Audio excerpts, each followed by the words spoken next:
નર્મદા જિલ્લાના રાજપીપળા નગરપાલિકાના ward number 6માં મતદાન કેન્દ્ર સરકારી ઇમારતમાંથી ખાનગી ઇમારતમાં લઈ જવાના ચૂંટણી અધિકારીના નિર્ણયથી ભડકો થયો છે।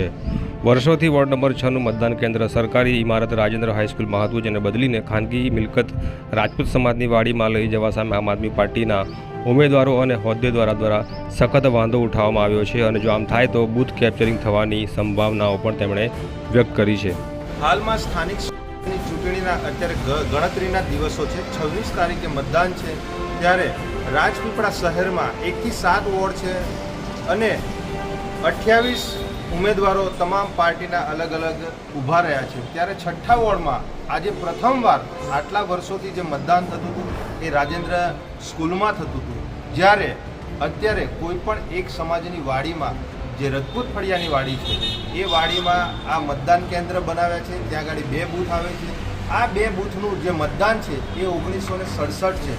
ત્યાંના સ્થાનિક આગેવાનોની પણ રજૂઆત છે અને અમારા જે આ ઉમેદવારો છે એ ઉમેદવારોની પણ રજૂઆત છે।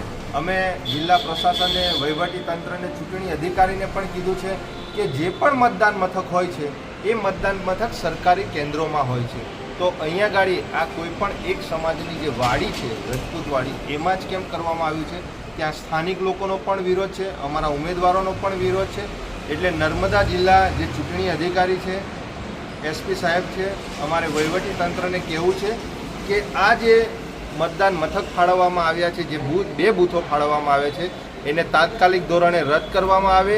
યથાવત રીતે જેવી રીતે રાજેન્દ્ર સ્કૂલમાં એ બૂથો ચાલતા હતા ત્યાં ગાડી જ એને ફરીથી સ્વિફ્ટ કરવામાં આવે એવું આમ આદમી પાર્ટી નિરંજનભાઈ વસાવા, નર્મદા જિલ્લા પ્રમુખ તેમજ રાજપીપળા શહેરની તમામ જનતાનો આ બાબતે આ વિરોધ છે। આ અમારી જે ઉમેદવારો છે એ તમામનો વિરોધ છે એવું અમે ચૂંટણી અધિકારી શ્રી તેમજ વહીવટી તંત્રને જાણ કરીએ છીએ। નિરંજનભાઈ વસાવા, નર્મદા જિલ્લા પ્રમુખ।